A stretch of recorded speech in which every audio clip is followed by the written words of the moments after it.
श्रद्धा murder case. Delhi में मई में हुआ एक मर्डर जिसमें एक लिव इन रिलेशनशिप में रहने वाले दंपत्ति ने के पुरुष ने, जिसका नाम है आफ्ताब अमीन पूनावाला, जो मूल रूप से महाराष्ट्र का रहने वाला था, उसने अपनी लिव इन पार्टनर की हत्या की गला घोट के मई में, और उसके 35 टुकड़े करके 6 महीने के अंतराल में उन टुकड़ों को ठिकाने लगाया, जंगल में जाके फेंका। पुलिस की माने तो ये सब 2 महीने के अंदर उसने सबको अंजाम दिया। कुछ ऐसी साइकोलॉजी का था ये हत्यारा कि उसकी गर्दन को सबसे आखिरी में डिस्पोज ऑफ किया, और वो गर्दन अपनी फ्रिज में रखता था और फ्रिज में उसके चेहरे को रोज़ सजाता था। नमस्कार, मेरा नाम मोहित अशोक है और आप टिप्पा देख रहे हैं। इस केस के बारे में तो सब जानते हैं, इस मर्डर के बारे में सब जानते हैं। इतना ज़्यादा हाइप कर दिया है मीडिया के अंदर इसे कि केरला में कोर्ट के अंदर एक पीआईएल डाली जानी पड़ी। इतना हाइप कर दिया है इस केस को सबने कि कोर्ट में एक पीआईएल दायर करी गई कि मीडिया श्रद्धा केस के सारे जो फैक्ट्स हैं उनको पब्लिक में लीक कर रहा है, इसे रोका जाए ताकि लोगों को समझ में आ सके कि ये मीडिया ट्रायल नहीं है। पर कुछ ऐसी बातें हैं जो मीडिया नहीं बता रहा है। मुझे लगता है वो सारी महिलाओं के लिए जानना बहुत ज़रूरी है। बात क्या है? बात ये है कि लिव इन रिलेशनशिप की वैधता क्या है, महिलाओं के क्या अधिकार हैं अगर वो लिव इन रिलेशनशिप में रहती हैं। तो आज इसी पे बात करते हैं कि महिलाओं के अधिकार क्या होते हैं। आप अक्सर सोचते होंगे वकीलों को देख के, तभी आज मैं इस लिबास में आया हूँ जो मेरी असली चमड़ी है, कि ये काला और सफ़ेद रंग का कॉम्बिनेशन क्या होता है। वकीलों के काला और सफ़ेद रंग के कपड़े पहनने के पीछे एक लॉजिक है। लॉजिक ये कि हमारे लिए कोई ग्रे पार्ट नहीं होता। हमारे लिए चीज़ें या तो एकदम काली होती हैं, स्याह काली, या एकदम सफ़ेद। कैसे? वो ऐसे कि जो चीज़ कानून की किताब में लिखी है वो हमारे लिए वैध है, वो कानूनी है, वो लीगल है, और जो कानून की किताब में नहीं है वो अवैध है, भले ही वो कितना भी मॉरली करेक्ट हो।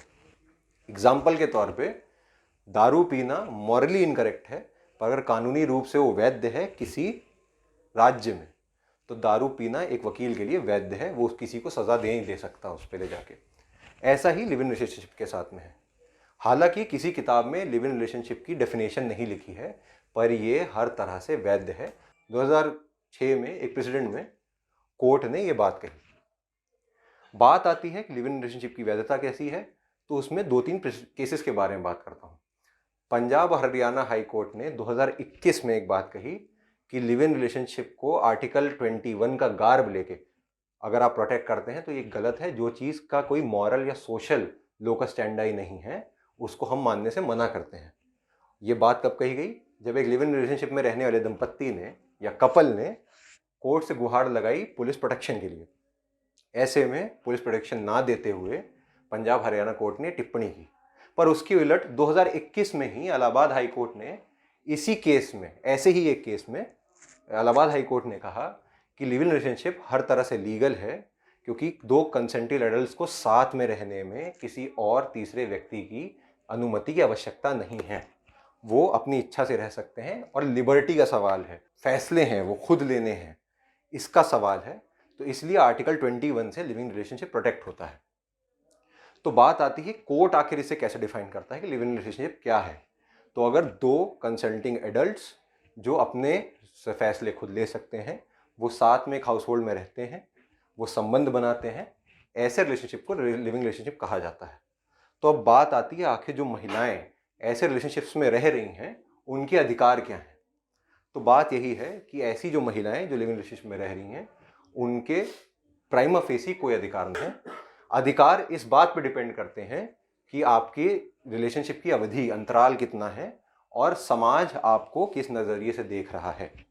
अगर कोई महिला संबंध बनाने के बाद, कुछ महीनों के संबंध बनाने के बाद ही कोर्ट चली जाती है और ये कहती है कि मुझे एक विवाहित महिला की तरह दर्जा मिलना चाहिए, तो ऐसे में कोर्ट कोई किसी भी तरह का राइट नहीं देता है।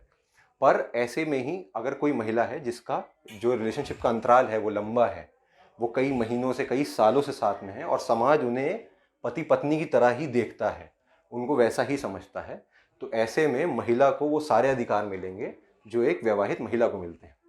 दूसरी बात, डीवी एक्ट। डीवी एक्ट मतलब domestic violence act. Domestic violence act के अंदर सारी महिलाएं आती हैं भले ही वो पत्नी हो, बहन हो, माँ हो, बेटी हो, कोई भी हो।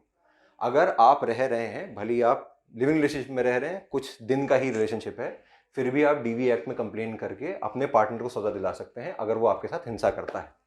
आखिर में सबसे ज़रूरी बात जो लिविंग रिलेशनशिप में रहने वाली महिलाओं को जानना चाहिए वो ये कि आखिर जो ऐसे संबंध से, ऐसे रिलेशनशिप से अगर कोई इशू पैदा होता है, किसी बच्चे का जन्म होता है, कोई महिला गर्भवती होती है, तो उसके क्या राइट्स हैं।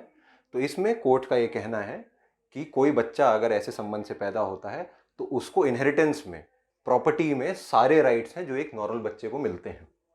ये तो बात हो गई कानूनी दावपेच की।